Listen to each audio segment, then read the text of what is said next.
It Is What It Is, JA. I am your host, Blair Milan, and this episode was sponsored by Irie Tanesha Boutique, and Catherine's Peak.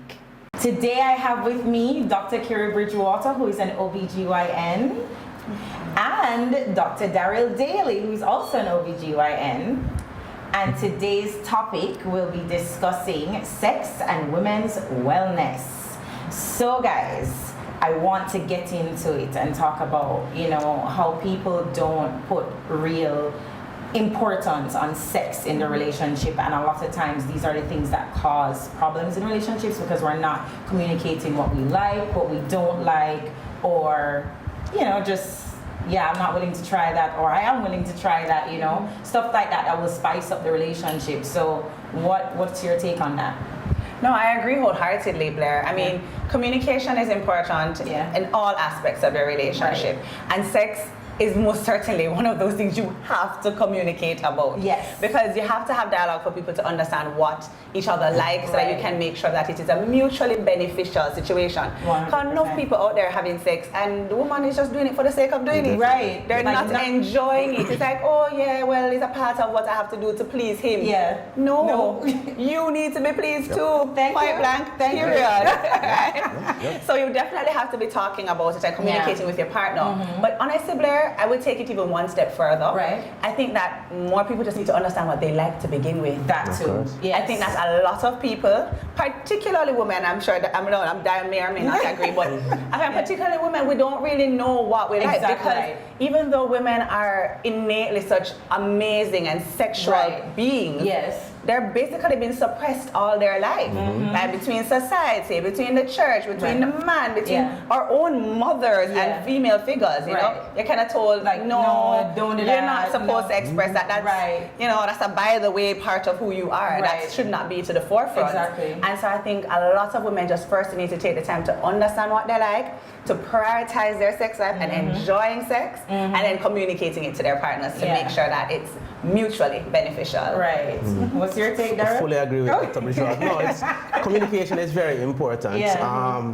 It opens a communication line so sex can be better for both people. Right. So I find as women get older, they become more sexual. They know what they like, they know what they want to be done to them, they know everything. And I believe that when women reach this time, they need to be very vocal about it, right? We're all mature people. It's 2023, certain things are no longer taboo. And the man should understand that. And if he loves her, that communication line should be very, very, very important and very, very open. It's key. It's key. So I agree, 100%. But then you have men, even though you're saying we're all adults, you have men that you express what you like or what you want, and as you said, some things are not taboo anymore, but they still make it like, oh no, I ain't doing that, or I'm not, no, and to me that's like, then you're not for me. Right.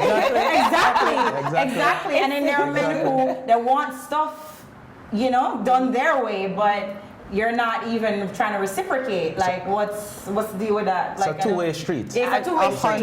Exactly. 100%. And the man needs to just understand, and ignorance needs to be put under the carpet. Right. And especially as we get old, as I've gotten much older, my whole mentality has changed, my whole everything. I'm much more open. And again, it helps communicating with women every day as well, hearing their needs, talking to them, communicating with patients. It becomes very open, and I find the problem in Jamaica is that a lot of men don't have this open concept.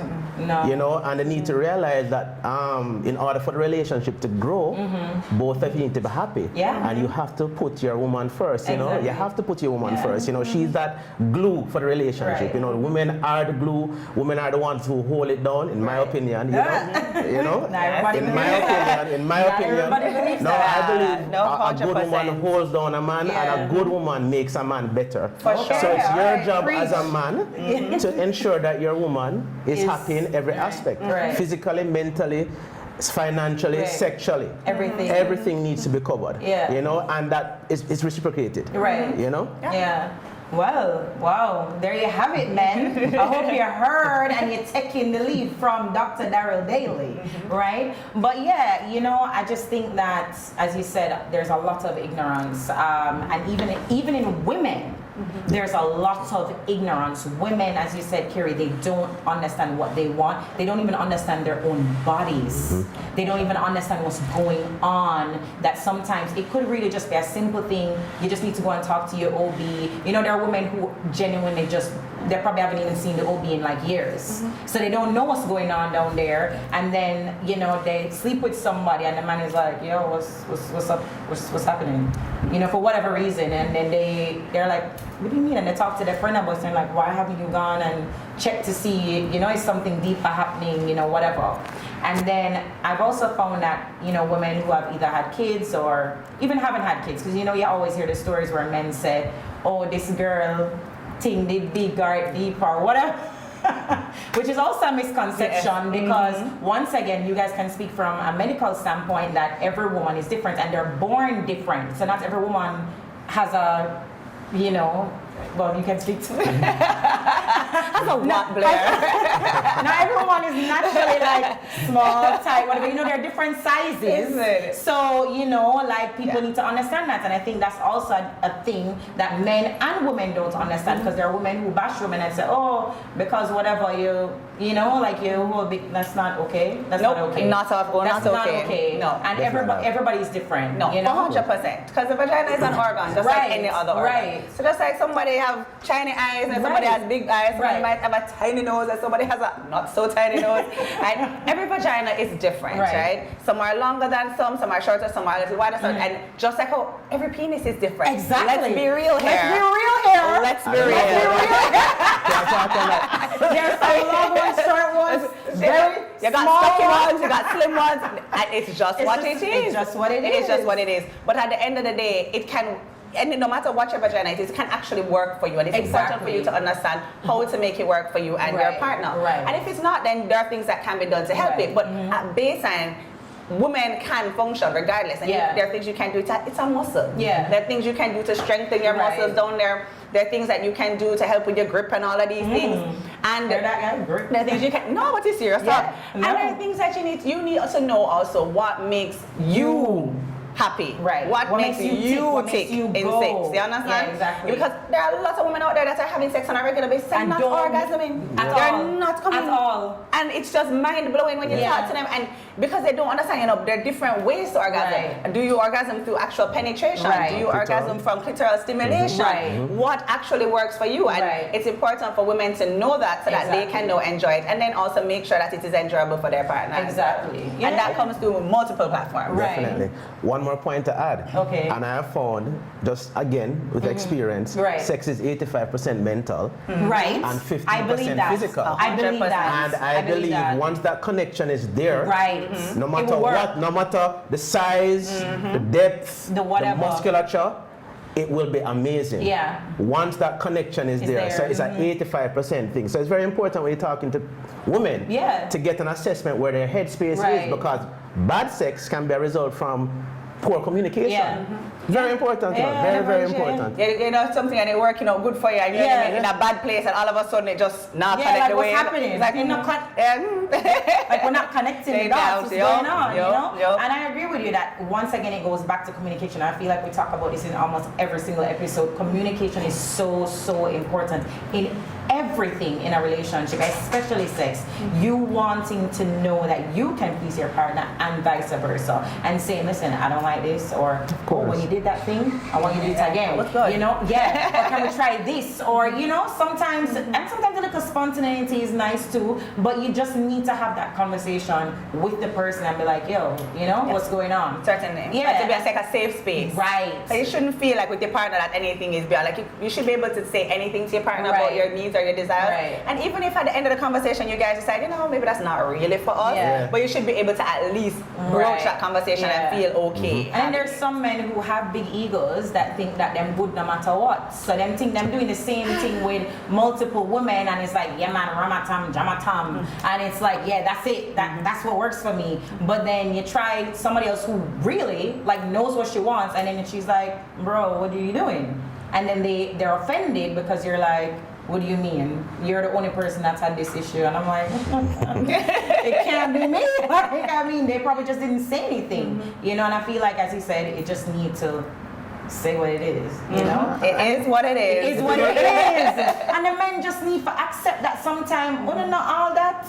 But ego is a hell of a thing. And you can learn, yeah. And you can learn. You're supposed to be able to teach each other how to, you know. But Blair, in all honesty, the average man, it's very hard to teach. We're stubborn, you know. Bad. We're stubborn. Yeah. The dogs have learned their tricks. Yeah. We're stubborn. Like they said, this is the way it's been working. I'm going to continue that way. But you have to learn to accept that change is good. Right. And that comes with maturity, eh? Yes, Yes, it does. definitely. It does. Well, maturity is relative, I think. You know. You can't do the same thing all the time and get the same results. Right. You know? You can't do the same thing. Yes. So you have to be able to be mature and open to change. Right. Which I find a lot of Jamaican men have difficulty doing. Right. You know, this is not me talking to them personally. This is me talking to women, and they're sharing their experiences of their spouses. Right. You know, so as men, we need to be able to grow. Right. You know. Yeah. Grow in every aspect to satisfy a woman. Right. Evolve. Well said. Yeah. But you know, a lot of men have not evolved.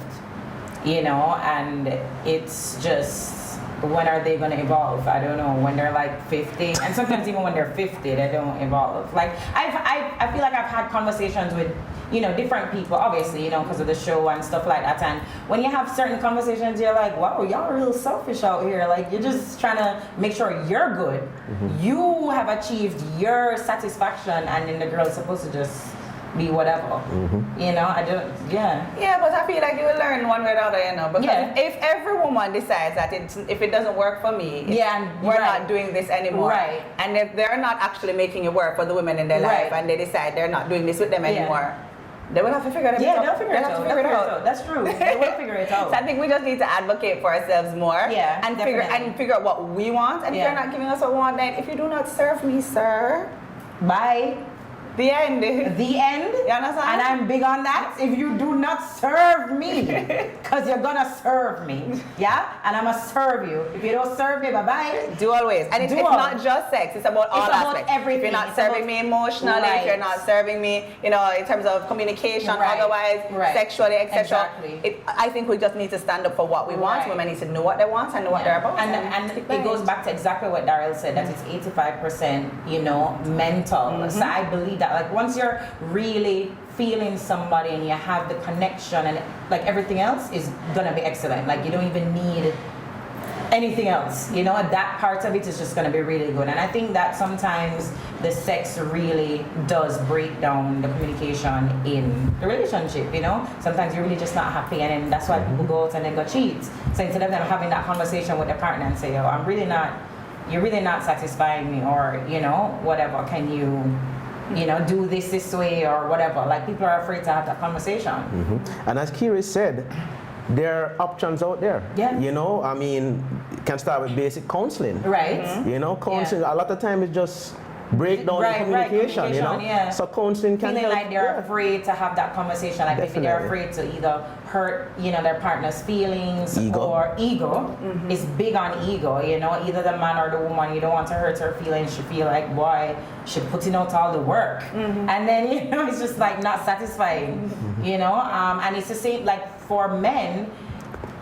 You know, a lot of women think, oh, it's just, a ride or a bend over, and it's like, that's it. But it's not. Like, men want more too. It's not just, and you can speak on it, Daryl. Like, I mean, there are other, I can't speak, I'm not a woman. I mean, I'm a man, sorry. But, you know, I'm not a man. Yeah. But I can only imagine, just as I said, having certain conversations, people just think it's just, oh, bust it wide open and you're good. Like, you guys want more, no? I mean, you have to, you see, all right, you have to answer this question very carefully. You have to answer this question very carefully. Let me hear you. So you have men who just want to be women, and you have men in committed relationships. Right? And the approaches to both will be different. Right. Some men just want to, they don't care, they just want to get off. Right. But if you're in a committed relationship and you want to ensure that both people's needs are met, you're going to try your best to achieve that. Yeah. You know, but generally speaking, you know, men would just want to just go around. I mean, promiscuity. Not all. Right. You know, but it's a thing that, and they really care about satisfying women. They just want to be able that they get off, you know? Yeah. And then you guys are OBGYNs, right? So when women have had children, well, obviously vaginal birth, because that's where the most problems happen. I know there are some women who there's no issue, and then there's some women who afterwards it's different. It, you know, maybe they've either lost a sensation or it's not as, you know, tight then or whatever. So their husbands are complaining or saying, you know, what's going on? It's a little different. Like, what can I do? You know, they come to you and they talk to you and they're like, what can I do? I feel like I'm going to lose my husband. Like, how do you deal with like a case like that? Because I'm pretty sure like you guys are therapists at this point. Okay. Oh yes. All the time. You get all the parts stories, of the job, right? Big parts of the job. All the time. All the time. Yeah. Yeah, so I mean, the approach to that is really simple. I mean, there are different levels to it. Right. So just that they're different. The first thing to accept is yes, it is going to change to some degree, and I don't know if Daryl would agree, but it does change to some degree afterwards. I think there was a remember the Kardashian and Scott must have said that if after Courtney had the baby, he's like, she's like, it's the same house, but somebody rearranged the furniture. Oh wow! He's like, it's very familiar. Yeah, but it's like, but it's a little different around here. It's like, okay. Yeah. So, you know, it doesn't, you know, it might run into furniture everywhere there. Because I didn't remember that was going to be there this time. Yeah. But yes, it does get a little bit different. But different doesn't always have to be bad. Right. All right. That is the first thing. Right. Second thing, even if you do find that you're not getting the gratification that you want, or your partner's not getting the gratification that he wants and that he's accustomed to, there are different levels to the intervention that can be done. It is a muscle, as I said before, so you can strengthen it. And that can start off with simple exercises at home, or what I actually prefer is guided exercises, like supervised with physiotherapy, particularly a pelvic floor physiotherapist. And our women are really at an advantage right now, because over the last, I would say 5 years or so, we've had a massive influx. There have been way more pelvic floor physios now, and people more geared towards women rehabilitation, vaginal rehabilitation. And so we have a lot more options now in terms of that. And so that is what I normally recommend as well as an option for patients to try for minimally, like, you know, as little intervention as possible. And then after that, there are other interventions, surgical interventions, non-surgical interventions. Women can do like energy sources, so you can have like the Thermiva, things like that, that actually help to regenerate the collagen in the vagina, help the vagina to become more plump, help the vagina to become more lubricated, because that's another problem sometimes after delivery, right? You might end up with a bit of vaginal dryness, especially if you're breastfeeding, etc. So all of these things, so if those things help to kind of bring back, kind of bounce back the vagina to what it used to be. And if it's literally structurally not coming back, then you fix it, just like how you can fix anything else, right? So you can have simple procedures, vaginoplasty is done, and these are day procedures. Sometimes you come in, you get it done, you can go back home, type of thing, and they can make a world of a difference to how you feel for yourself as well as your partner. So don't be disheartened. These things can be fixed, ladies. You will be good again. Definitely. And it's very important to counsel the patients before delivery. That look, this is a possibility that can happen. You know, it's a weird conversation to have. But you have to be mature about it and say, look, okay, so the pelvis is a group of muscles that are working together to maintain the tone. And a lot of studies have been done, and it has already been established that childbirth is the #1 factor that results in pelvic floor, or can result in pelvic floor dysfunction. So the tone of the muscles will be gone. So how patients will come and present, and I'm just thinking about one in my head right now, and they will present and said, 6 months after delivery, boy, doc, you know, with the breastfeeding and everything, and everything, postpartum blues, they may be a little bit reluctant to start back intercourse. And I remember this case clearly. She came after vaginal delivery 6 months after, and said the night she went to labor, she had intercourse. And she had intercourse about 3 or 4 times before that. And doc, I can't feel my husband. Something is wrong. I'm afraid to talk to him, but I know something is wrong. It feels obviously different now than it did the night the baby born. You know, and then you just have to, as Kiri said, you have to counsel them, you have to examine them, see what is the best option to offer them, because not all the time surgery may be warranted. But you know, when you assess them and you talk to them, there are different options you can offer. You know, minimal invasive surgery, full surgery. You know, and just basically you have to I always believe offer the best treatment first. Yeah, right. You know, and not everybody needs a full vaginoplasty. Right. Not everybody needs a full vaginoplasty. But there's times when I believe that physiotherapy may not be helpful initially. Okay. You know, I think you should do at least a surgery, and then we can do the physiotherapy after. You know, so everybody is different and everybody is individualized, and you have to do your assessment. Okay. All right. Wow.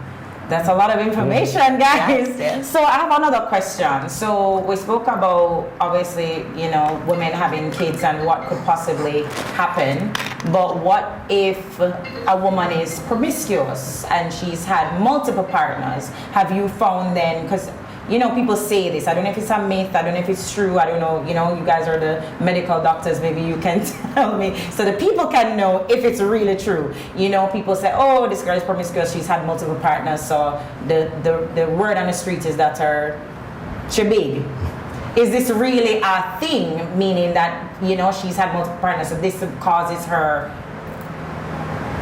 So, in my experience, it's not a direct correlation to how many partners you've had and what is the vaginal laxity. Right. I think it has a lot to do with what your maintenance of your vagina is, whether persons are doing exercises to maintain themselves or not. You could have somebody who's been monogamous all her life and she can still undergo those kinds of changes. Right. Okay. So I think moment for talk, and so, you know, these are some of the things that people use to kind of shame people. You understand? But I do not subscribe to the thing that once you've had multiple partners, you are going to have vaginal laxity and vice versa. Right. It's multifaceted. You know, genetics, age, hormone levels, everything are working together to result in the overall tone. You know, plus or minus vaginal delivery. But it's unfair to tell a woman that this is the cause because of X, Y, Z, because you've slept with X amount of people. No, it's fully disagree. Okay, all right. Well, stop shaming people, guys. Just throwing that out there. Yeah, that's why I was like, I wanted a medical, you know, perspective, because you do hear people talking about, you know, women like that, and you're like, how do you even know? Like, why are you saying that? You know, so it's good to hear that it's not. You know, maybe those women will feel a little bit better now. I mean, maybe they didn't think that anyway, but just to, you know, have that from two medical doctors, guys. See, you know, you heard it there. So guys, let's talk about vaginal hygiene. You know, we did mention that, you know, we're talking about women's wellness and how to, I guess, for a woman to know her body and know when there are different things happening with her body, you know, like discharge and, you know, some other stuff, like maybe things that are going on that she's not aware of, or wondering what's going on different with my body. And sometimes because she's probably changed partners, or, you know, whatever the case may be. What's your, you know, take on that? Yeah. So for me, I believe that it's first important, again, I don't want to sound like a broken record, but I just can't say it enough. Yeah. A woman needs to know herself. Yes. You have to know your body. You have to know your normal, right? Because every woman's normal is different. Right. At the end of the day, every person has a scent. You understand? It don't smell like roses, but it don't smell offensive either. You understand? And it's important for you to know what your normal is. Your vagina naturally cleans itself, and in doing so, you actually get a little bit of a discharge. So it's important to know what your normal discharge is. And your discharge changes depending on where you are in your monthly cycle. Whether it's right before your period, right by ovulation, it will change in character. And so the first things first is you have to know yourself and know your body. If you don't know what your normal is, you won't know when something is off, and you can be easily led astray. Right? So it's important for women to understand what their normal is, and then to be just aware of themselves thereafter. You know? I can't help but what's happened, Daryl? She said, not gonna smell like roses. And I have a friend who says she wants to smell like potpourri all the time. No, there's no way. It's a real thing. There's no way to say. I couldn't laugh, but I said she wants to smell like that all the time. How? I mean, because the reality is they've made so many different things too, and then there are women who are trying all these scents and perfumes to and their stuff. own detriment. Right, 'cause I'm saying sometimes things should not. You should be spraying anything down there. So I mean, to me, it's like, what are you doing? Like when I see these things come out and they're promoting it and they're like, oh, you need to. This is the vaginal perfume or whatever, and I'm like, y'all crazy to be spraying any foreign object down there. These harsh chemicals. Right? It's like, lady, this is your most delicate place, to be honest with you. The vagina is delicate. Right. And so you need to treat it as such. And you need to do your regular checks. Yep. Most certainly. Yeah. So cotton underwear, I recommend. Avoid scented soaps and scented perfumes. Right. Scented perfumes. Change your pads frequently. Okay. If you're swimming, you get out of the wet clothes as quickly as possible. And diet and exercise is very important. I don't want to downplay that. I know. That as well. Don't I know it? Drink your water. Diet is also a big thing for men. Yeah. Okay, so I hope the men know that the diet is a huge factor with y'all. Yeah. And so what I found, and I know Kiri can agree, a lot of women tend to come to the doctor when they're unwell. Okay. Abdominal pain, abnormal discharge, urinary tract infection.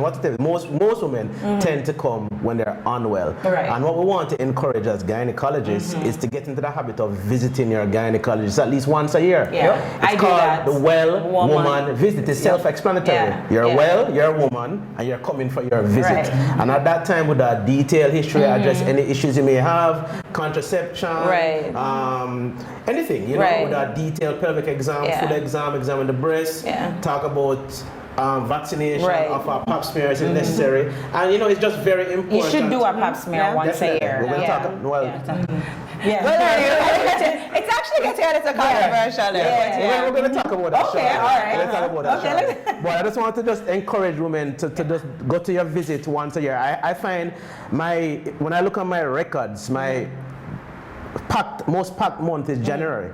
Okay. Because that is when women choose to come and they want to start the year right. They want to do everything, and then after that. So they want to come and that's when they go to all the doctors, they go to GP, they go to gynecologist. So choose a time for the year. Choose at the beginning of the year, your birthday. I actually go around my birthday. I do. Just get that check. When you leave, make sure I'm good. I go every October. That's literally you can pick up things. I mean, you see a patient one year, the next year examine them. The uterus feels a little bigger than it was. You may not have any symptoms. You do the ultrasound, you have some fibroids coming. So it's very important to just keep that trend going. And I just want to encourage all women. I mean, locally, regionally, internationally, visit your gynecologist once a year. It's very, very, very important. What I liken it to sometimes is to a car and maintenance. You're driving your car. You're driving your car. You don't pick up that anything is wrong, but you go to the mechanic to make sure that the car is working as servicing the car as it can. Service the car. You change the oils. You make sure nothing's wrong per se, but for that car to be at its best for as long as it can be. You take it in at these specific intervals to make sure everything is okay. I like that one. If you don't service your car, you could be jolly well driving down the road and pop down. Yes, but look how your body is the most. Your prized possession. Of course. Your body first. Your body is the most prized possession you can have, and you need to make sure it's working as optimally as it can for as long as it can. And doing your regular checkups, inclusive of your well woman visit with your gynecologist, is most important. The STI screen, I forgot to mention that as well. Because that's a part of it too. It's a part of it. When we're in medical school, I remember this book, the Com Health book with all the STIs. Okay, so when I'm talking to patients, I go back to that book. So I discussed all STIs in detail. Look, if you have chlamydia, gonorrhea, look. And I always tell patients, I mean, I graduated in 2006, that's so long ago. That book can be archived now. Because all of them look the same. Normal. Normal. If I don't, I'm sure you agree, 90% of the STIs I diagnose come from screening. From screening, because a lot of people, people will only go to the doctor when they feel something wrong. I say, I lump the bomb, this discharge abnormal, I wonder if something going on, they go to the doctor. But a lot of times, and thank God for COVID, everything is asymptomatic now. So if you don't test for it, you're not going to find it. And a lot of these can impact your fertility. Long-term effects. Right. Very terrible, man. Affects your tubes, affects all sorts of things. So it's which is why when you get pregnant, you have to do all these tests. Definitely. To make sure that you don't have anything that you possibly can pass on to the baby. For sure. And one of the biggest ones that are genuinely asymptomatic is HPV. That's HPV, which is like the human papillomavirus. That is actually the most common STI virus out there. So. Like from you are sexually active, whether you have one partner, two partner, three partners in your life, you are at risk. And it's almost a guarantee that at some point in your life you are going to come into contact with HPV. 100%. And while for the vast majority, most of the times your body bounces back.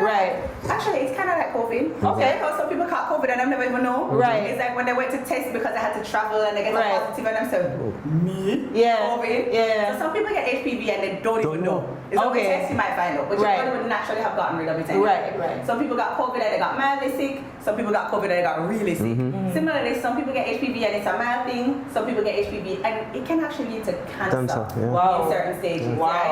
So you need to be on top of screening for that and preventing that. And so that is where your pap smears come in. And we can actually now test for HPV with your pap smear as well. So if you do go to your doctor next for your annual checkup, whether it be a GP or preferably a gynecologist, ladies, make sure to ask about HPV screening. Make sure to make sure that you are on schedule with your pap smears.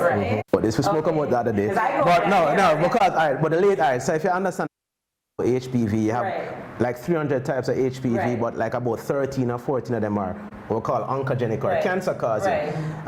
Most of the time there are no symptoms. It's easily transmissible. The latest statistics, if you have sex with at least 2 people, you're guaranteed to get one of the 300. But most of them are no problem. So condoms don't protect against it. It's skin to skin contact. So what will happen, they'll come in and after many years it'll go from normal to pre-cancer to cancer. This takes about 11 to 14 years.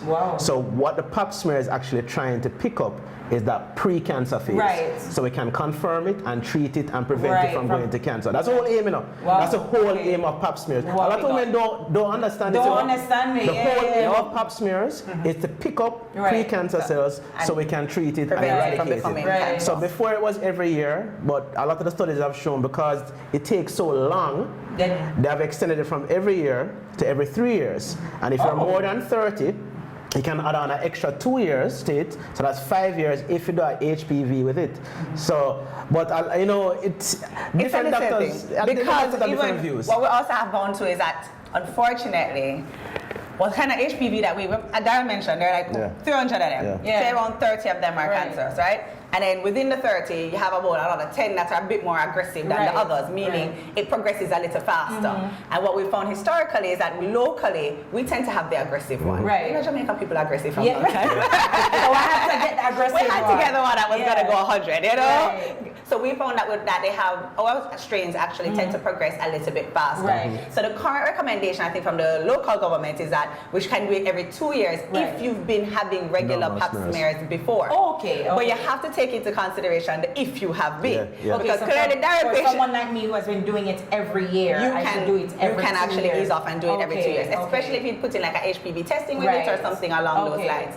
The problem that we have locally as well, though, is our women don't do it that often to begin with. You going every year, me going every year, we are unfortunately the minority when you look at the wider population of Jamaican women. Based on what most women, when you ask them when was your last pap smear, it coincides with the age of whatever their last child was. That's right. If it wasn't at the 6 weeks clinic, it didn't happen. And then a lot of the times, they don't even know the result. They say, I did it when I had my son 4 years ago, but I never get the result, and them never call me some alright kind of vibe. Well, I mean, no news is good news, except when Digicel and Flow fail you all the time, and you and yourself know they change number 2 times in the last 3 years.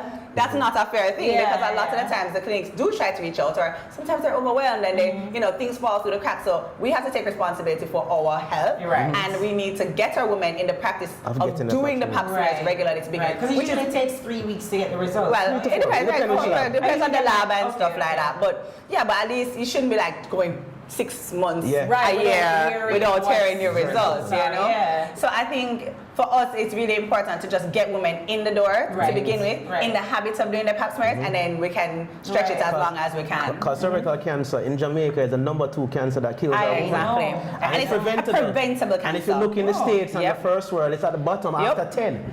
You know, and it's because, as Kiri said, women are not being aggressive in doing their paps or vaccination. HPV but you know, vaccine. there's also a, what you call it? Not a stigma, negative stigma against cervical cancer, once again, meaning the partner being promiscuous. No. So no.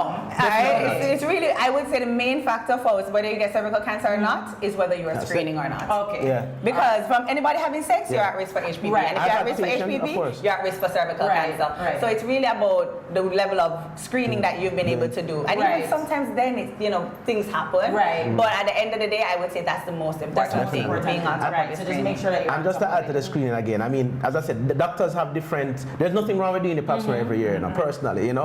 But there are definitely some patients, if you had an abnormal pap, I do your pap and HPV every single year. You know, if I've been doing your smears and they've been normal, we can kind of stretch it out a little bit, you know, which I tend to do every 2 to 3 years. And you kind of have to know your patient too. You don't There's some patients you have to know them. that, you know, they are going to come to you every year, every October, like clockwork. And then there are other patients that you see them in the supermarket and you have to give them a look at eye. Like, where have you been? Like, where have I seen you? Come on, excuse that COVID. COVID gone lang ago. Offices weren't closed. So, you can have to do that on case by case. I would love for us to reach a point where every woman gets their pap smear regularly and we can stretch it to 3 years. Everybody vaccinated, everybody making the best safe decisions for themselves. But until then, you know, we can have to tweak it. The vaccine is safe, okay? Yes. The vaccine is safe and you can give your child from as early as 12 years old. Co-signed. Right? You can give a child from, and what you're doing, you're trying to prevent and decrease the chances of them getting HPV and developing cancer. Remember, HPV is not just cervix. It's anus, it's penis, it's vagina, it's throat. It's anytime you hear emphasize the throat. No, I mean that's just HPV from oral intercourse. You understand? So it's very important that this vaccine it helps tremendously. I am vaccinated. You know, it's a no-brainer. It's a no-brainer. It's a no-brainer, you know, and there's nothing to be afraid of. And it's not like a hurry-come-up vaccine. It's been around for almost 20 decades, two decades, sorry. You know, and it's proven and safe, and it's established in the treatment and prevention of cancer of the cervix. And warts, genital warts. Which can be just as distressing sometimes. Yes, I mean, definitely. the sound of it sounds distressing, like you're saying. I mean, warts. Wow. It's best to avoid it. So there's another question I wanted to ask. What is the appropriate time frame after a woman has a child to have intercourse with her partner or her husband? You know, So to me, that's a difficult one to answer because to me it's multifactorial. Right? There are a lot of things that you have to take into consideration because, as we mentioned, sex is not just physical, but it's mental as well. And Lord knows that postpartum period, adjusting with a newborn, there are the hormone changes. There's a lot going on. So to speak strictly to just physical healing and recovery, what's recommended is you wait 6 weeks. Okay. After the 6 weeks, and after you've seen your doctor at the 6-week visit, and your doctor has done a thorough examination and made sure that you are physically fit and ready to engage in sexual intercourse, then you can, from a strictly physical medical standpoint. 6 weeks. However, you have to be ready. Your vagina could be healed a little more.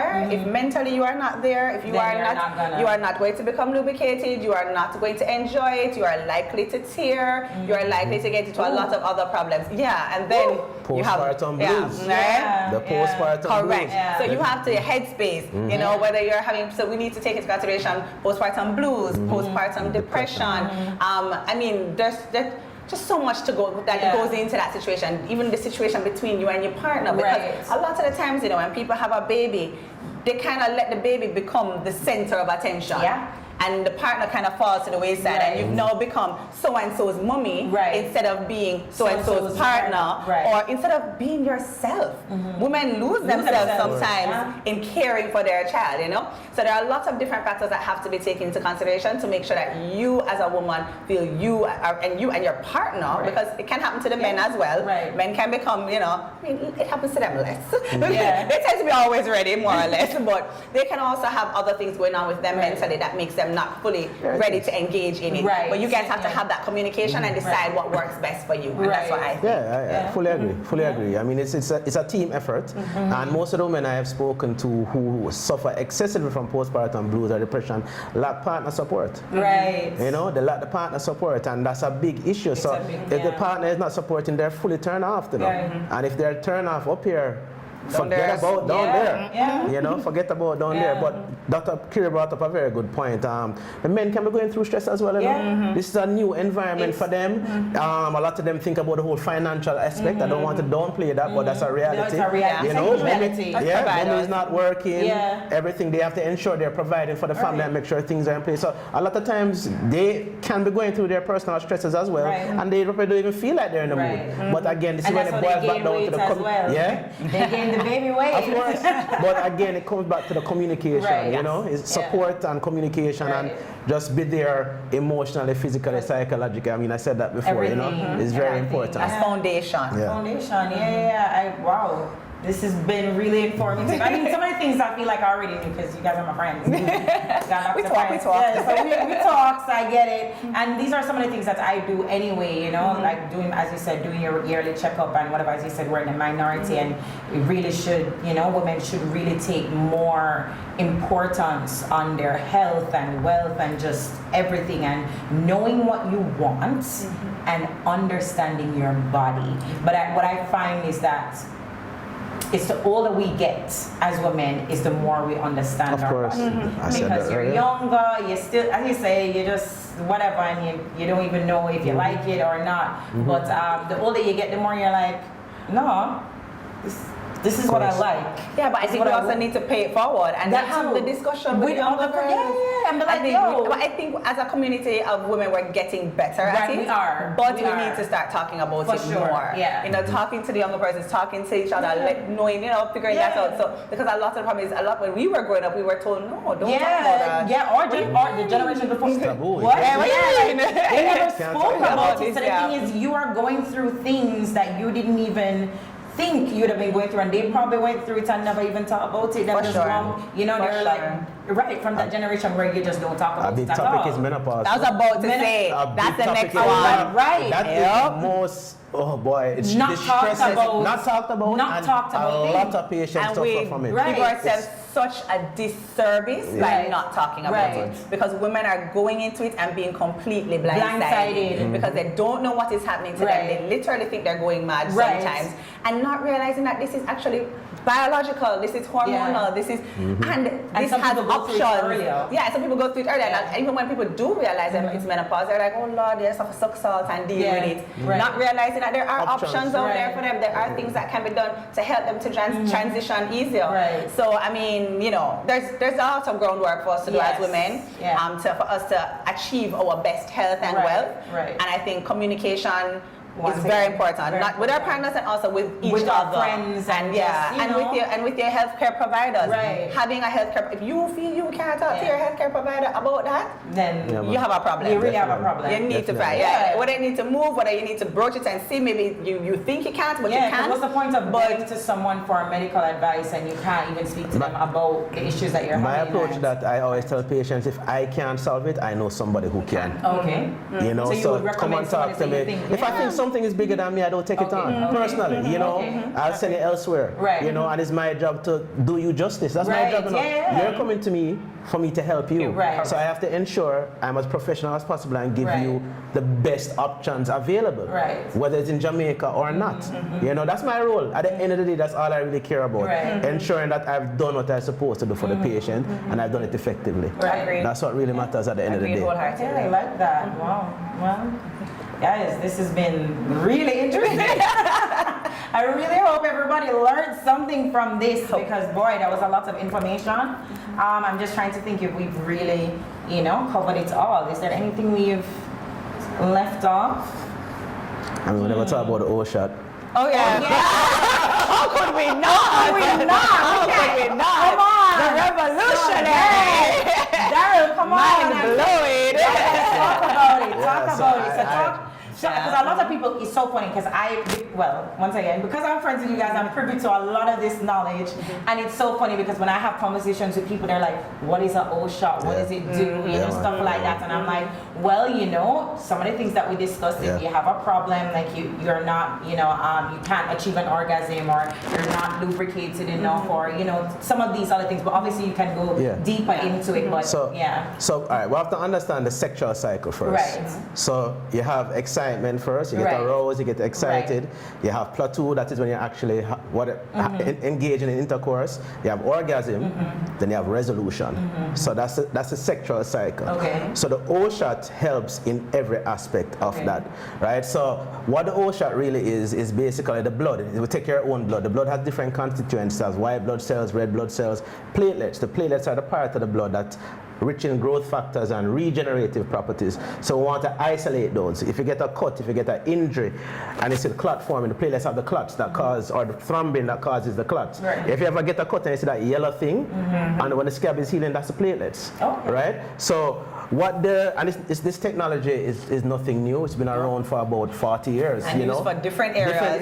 They use it in the hair, they use it all over. Definitely. The orthopedic surgeons were the first who identified it. So people who suffer from arthritis, I don't know how they came up with it and thought about it. But thank goodness they they said, let's put the playlist in there, and I got good response, Kiri mentioned the dermatologists use it, vampire facelift, what you call it, PRP, what you call it, the microneedling. And this smart guy, Dr. Ronell, said, I wonder what happened if I put it in the vagina. Oh. And he found increased lubrication, increased sensitivity.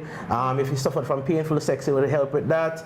Increased frequency of attaining both vaginal and clitoral orgasm, right? If you suffer from what we call stress incontinence, if you laugh or cough, and the bladder is a little weak, you'll pass some urine involuntarily, it helps with that. Sometimes you even have an overactive bladder. If you're passing urine a lot, you're feeling the need to pass urine, you can't hold it. So I call it a magic drug. Okay. And it's not like you can inject and say, we're going to do it for that. I always tell patients, whatever the problem is, you'll get something from it. Okay. I tell patients that all the time. So go back to when it's painful sex. So explain that. Go ahead, It depends because sometimes, a lot of the times when you have painful sex, it's really a lubrication issue a lot of the times. All right. And if you really think about it, if you're rubbing something dry, it's gonna hurt. Right. Alright, and that's why you also get tears and things of that nature. So by giving it actually helps with the regenerative properties, helps for the area to become more supple, helps for it to actually give off more fluid, as well as the fact that you are now more sensitive in certain areas. Like we actually make your clitoris even more sensitive. We make the area where your G-spot more sensitive. So just simple. Before it would take a lot more contact, and it'll blow, and you feel, definitely. It's serious. Definitely serious. I had a patient tell me before, she's like, this is a problem because my underwear is giving me problems. It's serious. No, wow. So because you're even that more sensitive, your natural lubrication actually turns up. Plus, the capacity or the ability for the vagina to become lubricated has also been enhanced, and so it can help with that. Indirectly increases your libido. Yes, because of course it's a positive feedback. If something feels good to you, you're going to want to keep doing it. For sure. If something feels bad to you, you're going to want to avoid it at all costs. So because you're finding it more pleasurable, women, because of the positive feedback to the mind, start to want to have sex more frequently. And so it increases their sex drive in that way as well. And it can be done alone, or it can be done in conjunction with other other procedures, and it's easy. It's a literal day procedure. You come in, it's not even, it's a couple minutes. You come in, draw the blood, spin it down, get it done, and you're back out the door. No downtime, it's not painful, it's 24-hour downtime. Just 24, no sex for 24 hours. Technically you're not supposed to that. No downtime. Not 24 hours of not, but meaning you can go to work after. Your function. You can go to the supermarket after. You can do your daily activities. So how many doctors do this, or is it just I don't know what the numbers are. I think it's about 4 or 5 of us. Because it doesn't seem like a lot. Right. I mean, a lot of people haven't really caught on to it. Right. traditionally, we've been trained as traditional OBGYNs, and traditionally, a lot of people don't like to venture outdoors. Right. I mean, I was first exposed to it in 2019. Right. When I went to Scotland and I heard people talking about this, I'm like, yo, this thing sounds different. Because I was always doing vaginal energy, and I saying that talking to people, you're not doing OSHA. They're like, no. Right. And then I started doing it, and it's my most popular procedure. Wow. It's my most popular procedure. So women, and there hundreds are women who are taking their health into of course. importance and consideration that, look, I might need some more help. And or sometimes it's not even about wanting help. It's like, I just want to be the best I can be. Like, can it be better than this? Like, right. It's good, so but even can if it be not, better? you don't necessarily have you can just do it even though All right, yes. Can I tell you though, Blair? My most common patient I perform the OSHA in is the middle-aged, middle 40-year-old with 1 or 2 kids who is suffering from stress incontinence. Okay. Involuntary. I mean, when they're laugh or cough, exercising, and urine is leaking, it's very embarrassing to them. That's my most common. Okay. And then when you do that, you do it to them. It strengthens it, so it stops that. So it stops that happening, and they get the bonuses, the sex great now, and they keep on coming. You know, it usually lasts about 18 months. Right. I mean, I used to tell patients a year, but they keep. I mean, and they know when it's wearing out. You know, our patients come in 9 months, every 10 months for it. You know, because this thing I wear out. You know, ready again in a top up time. There's actually something called a P-shot or Botox as well, where we combine PRP with Botox into the penis as well, and it can help to have better and stronger erections. So there's a solution for the men as well. Wow. So that's the only thing it does, better and stronger erections? Better and stronger erections, you know, and sometimes it may help with the orgasm. I mean, there's some studies that say it can increase the girth. I'm not to 100% agreement with that, but definitely the firmer and harder erections. So the men, there are solutions for you as well. Wow, all right then. Sounds good. I hope y'all listened. But thank you guys for coming. This was really informative, and I love the discussion, and I'm happy that we got the information out to people so they can, you know, just communicate and take some real importance on your body. And women, know your body. Get to know your body. Really get to know your body. Don't wait till you're in your 30s and you're like, what am I doing? Come on, let's get it together. And you have the doctors here to tell you, and you know where to find them. Well, I'm gonna let them tell you where you can find them. So I can be found on Instagram and on Facebook as Dr. Bridgewater OBGYN, and I have my office in Kingston on Lady Musgrave Road, as well as I work out of Portmore Pines as well. Okay, so I can be found on Instagram and Twitter and Facebook at Dr. Daryl Daley OBGYN, and my office at Ghanaian Associates 23 Tangerine Place, Kingston 10.